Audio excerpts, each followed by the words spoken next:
And Tajikistan, it attracted about 100 to 200 again Saudis and Yemenis who've been in Afghanistan, and they wanted Afghan alumni mostly, as well as Chechnya, 300 to 400 attracted from Arab fighters.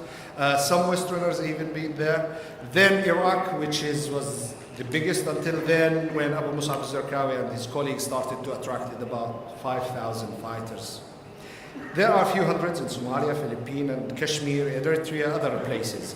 However, this is the map, if you like, that shows us Syria is the biggest so far. But what have changed regarding the structure in terms of nationalities? As I said, there is a few changes. The structure is still as it is. I've conducted studies from Yemen, Saudi Arabia, even Britain, which is a different case in the European context. But what I've noticed that most of the foreign fighters kept, in a way or another, a sort of pattern until Syria. But what has changed in Syria, that there is a sort of joining groups are different. In Afghanistan era, for instance, people who are going to join, they know where to go, to Maktab al-Khadamat, the Bureau of Services of Abdullah Azzam, and choose a place where to go. Usually they join the Arab fighters there. But in Iraq as well, they went directly to Abu Musab al-Zarqawi and his colleagues. Apart from those people who traveled there in the first euphoria of the collapse of Baghdad, etc., with some sympathizers of Saddam regime, but now I'm talking about hardcore jihadists. They went going there to Syria, to Iraq, and know where they are going. In Syria now, as you might know now, we used to have 4 forms of categories of groups, armed groups on the ground. But the 4th one, which is the Free Syrian Army, not anymore, apart from hot pockets in different areas inside Syria. But we have the Al-Qaeda style Jabhat al-Nusra.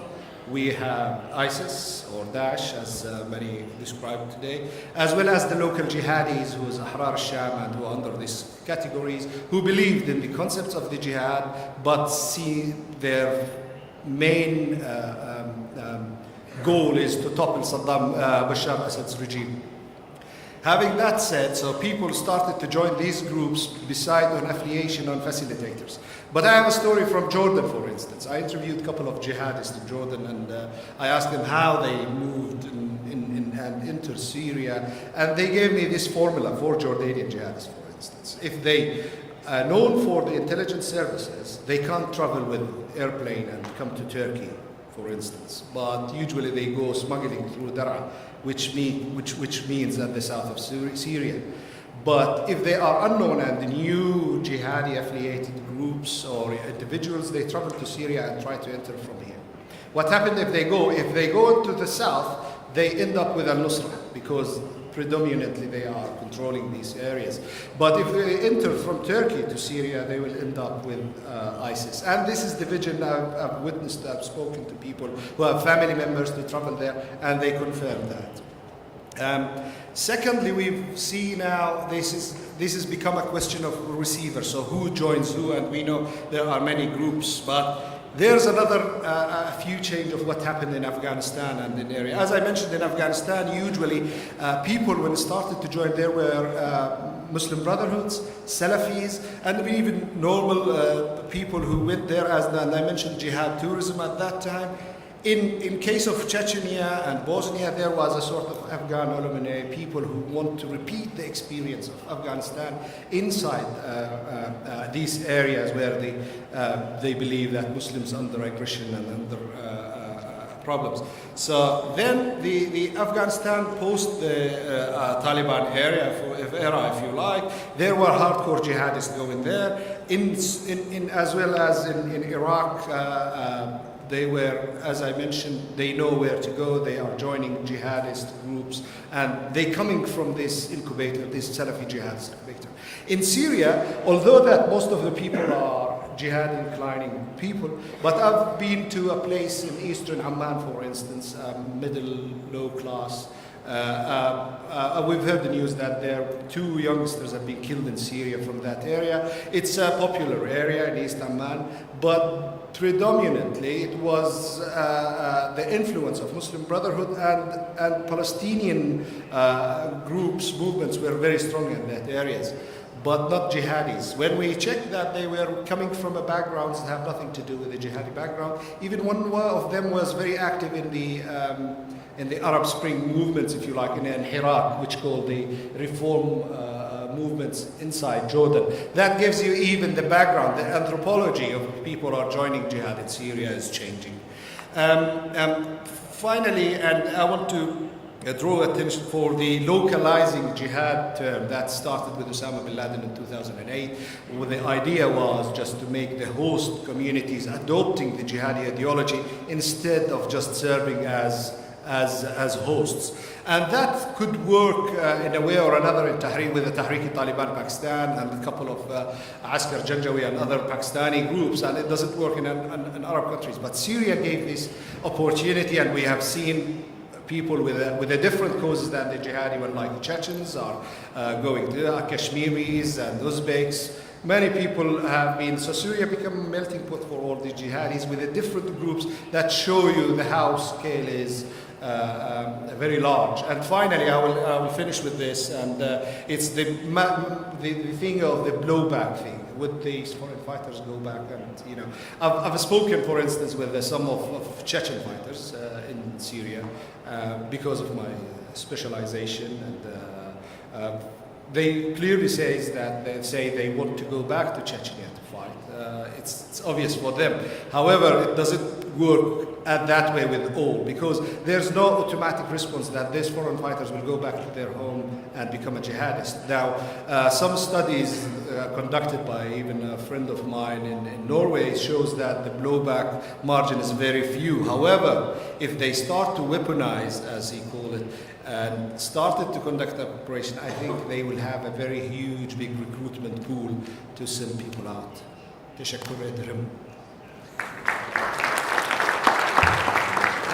Çok teşekkür ediyorum. 3 dakika vaktiniz henüz var. Ondan sonra cevap aslında daha detaylı kullanabilirsiniz. Teşekkür ederim. Hakikaten zamanlamaya uydunuz. Coğrafi kapsamı bir hali geniş olan, Afganistan'dan başlayıp Orta Doğu'da biten. Yeah, we can do that. Yeah, we can do that. Bir hali geniş olan bir konuşma oldu Murad Bey'den. Hem tarihsel arka bir hali güçlü oldu. Bugün konuştuğumuz konunun çok uzun bir geçmişi ve evveliyatı olduğunu gösterdi. Şimdi Andrew Bey'den konuşmasını rica ediyoruz. Hi. Is that okay? Yeah. Özür dilerim. 15 dakikanız var. 15 minutes. Yeah, sure. So I just want to look at some of these issues and some of the same ones, but from a little bit more of a perspective of government policy that was involved in these arenas for jihad from an Arab perspective, and particularly from the Gulf perspective, which is where I've worked myself and looked at. I think there are essentially 3 arenas in the last generation, modern era, that we've seen that have been important for jihad as an arena for jihad, being, I absolutely agree, Afghanistan, Iraq, and Syria. I think there's quite a difference between the Afghani situation and the other 2 that we've seen in the last decade or so in more recent times. When it comes to Afghanistan, the main thing that jumps out was that it was very much a new experience, and the policies that were taken by governments involved, and I think in the Arab cases, we're mainly talking about Saudi Arabia, were not that well thought out, because this was a new experience in many ways. Afghanistan was in many ways a joint Saudi-American project. It was a large-scale operation. It lasted a long time. The money that's been bandied around, that you see in various sources about what it cost, was around perhaps $20 billion, which was split between the 2 countries. In terms of the numbers of Saudis that managed to go there, many for visas. Those who got visas, there are figures around of 20,000. There are figures mentioned of even more, up to 40,000. The atmosphere was very different from recent years, where it was very much a state-sponsored jamboree, a kind of carnival atmosphere, encouraging people to go and fight there. And you were a hero, you were a national hero if you did. But the interesting thing with the Afghani experience, which reflects the fact that it was uncalculated, let's say, not well thought out, was that it had such a consequence for a number of countries. For the Americans, obviously, 2001. In Saudi Arabia, it had a consequence of returnees, essentially Al-Qaeda, were obviously from the Afghanistan experience. And Saudi Arabia felt that itself from 2003 onwards. In Egypt in the 1990s, the campaigns in Egypt by Jihad al-Islami and Al-Gamal al-Islamiyah involved people that were referred to then as returnees from Afghanistan. So that was Egypt's experience of it was actually rather early. And now Algeria as well, I think had consequences for the experience they had there with the conflict between the Islamist movement and the government.